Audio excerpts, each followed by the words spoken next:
Yeah, so that's the best thing about having, like, you know, the crowdfunding, but also having the in-demand feature, I think, you know, to just kind of always get that money coming in. Like, I know what, like, when I do it, I usually, you know, I like my last campaign, I left open for like a year, and I think at least 2 or 3,000 of that total was from the in-demand feature. So it's definitely beneficial for people to do that.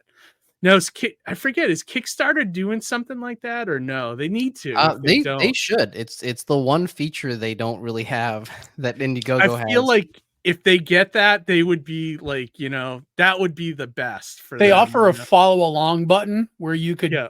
basically direct them to an eShop. Yeah. And kind of do the same, but it's not, you know, built in is way better.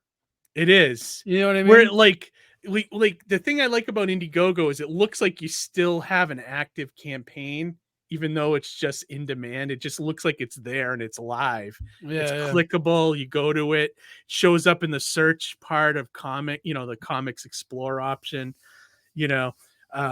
But yeah, I don't know what I'm gonna do for, like, you know, me and Johnny talked about like what we got going on this year. I don't know if I'm gonna do. I might try Kickstarter again. I don't know. We'll see. I don't know. Yeah, get back on the horse. Get back on the train. Try it out. It's been quite a few years, so I may try it again.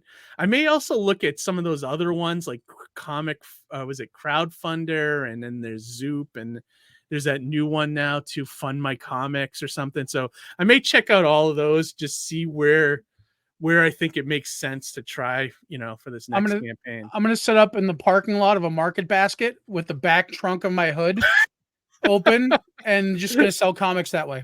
There you go. With that helmet, though. Yeah, with this helmet. Yeah, on. if you wear that helmet, dude, I think and now you should also mention what you meant by being the second Captain America from your school here. Yeah, Captain America happened to go to my high school. He was in my graduating class. Johnny knows Chris Evans, which is freaking awesome. Just a fun fact. It helps me. It helps me. It helps me with pickup lines with girls when I ask them with sincerity, which Avenger do I know? And it works like a charm. That's awesome, dude. Didn't you also have like I think because I remember like you took a picture with him like a couple of years ago, and didn't you have like crazy girls like messaging you to try to get a hold of Chris Evans? Like, yeah. Yeah, I had my reunion photos leaked to the public. Unfortunately, because that wasn't supposed to happen. But I hope that he's in good spirits about it. But then after that, I had like crazy people after me with my Twitter inbox full of just people asking. Oh my God, that's nuts. For information. Just shows you the power. I rarely see him. There's other people who see him more frequently than I do. They're smart about keeping that stuff hidden. I was just like, hey, look, you know what I mean? Is it family owned or some kind of like a health? In Groton, Mass. Remember that? Like, across from like Deluxe, there's a little plaza and there's like a healthcare and spas and whatever there. And I think I heard a rumor that his family owns that little plaza. Oh, Chris Evans' family owns that? Yeah, right. Yeah. Oh, wow. That's what I heard. I don't know. I mean, he's got family in the area, so I wouldn't be surprised. I couldn't confirm nor deny that information for you, Harry. Yep, I'll stake it out. Yeah. So we got like something kind of hello, special. TMZ. I have the plaza. Yeah, right. Know where he's at. Amy's saying TMZ. There you go. Those first Kickstarters are so nerve-wracking. It's like so nerve-wracking. Oh, before I launched Surrounded by Death, like I was like, I told you, Keith, like I was in like massive panic attack mode because just like it was just so.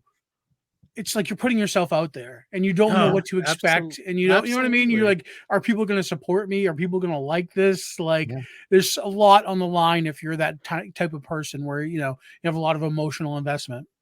Yeah, for sure. My first 2 Kickstarters actually failed. So I had to pick myself up from those from that. So now were those for Star Noir or was it for other projects? No, it was for this cyberpunk comic called Reloader, which I'm actually bringing back this year. That's a separate story.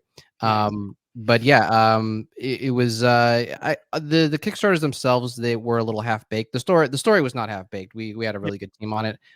But just I was just kind of being too casual with the Kickstarter, not really understanding how to run one. So yeah, I failed the first couple times, but then I learned. Gotcha. Did you launch without any backers? I mean, without having backed anything, rather?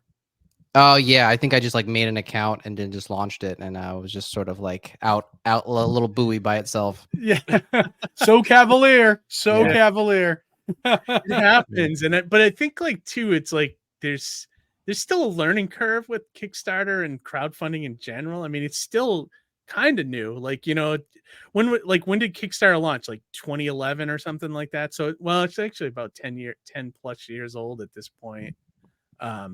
But I remember when I first did Kickstarter, it was like in the early days, and no one knew what the hell it was. And trying to get people to give me money was just like, I can imagine in those early days as a platform, they were probably just like funding things just so that things would look successful. At that point, you could put up anything, you know, I'm sure it would have funded just because they wanted to get the platform going. There's probably beneficiaries that had investments in it. You know what I mean? Absolutely. And I would have, truth be told, I would have failed on my first Kickstarter had I not taken, like, I think like I had asked for $6,000, and I actually raised about $4,000. And if I didn't kick in I kicked in $2,000 out of my savings just so I could make make it a success, and then be able to get all that money back, you know. So you funded in, like, you kind of did like a holdover. Yeah, so I kind of like did like I had Amy kind of come in and like do like a $2,000 donation or something, you know, and that's how I holdover, yeah, basically. Yeah.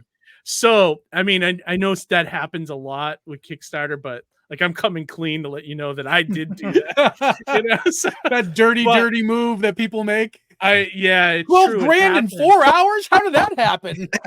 Yeah, right. I'm not telling. Not gonna say who. We see that on a lot, but you know. But I honestly, after that though, everything, because I've learned how to do it, it got easier, and I was able to learn from that mistake and be able to kind of actually really make the money this time, you know, for real.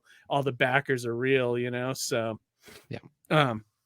But you know, coming clean, that's my first one was like that, you know. So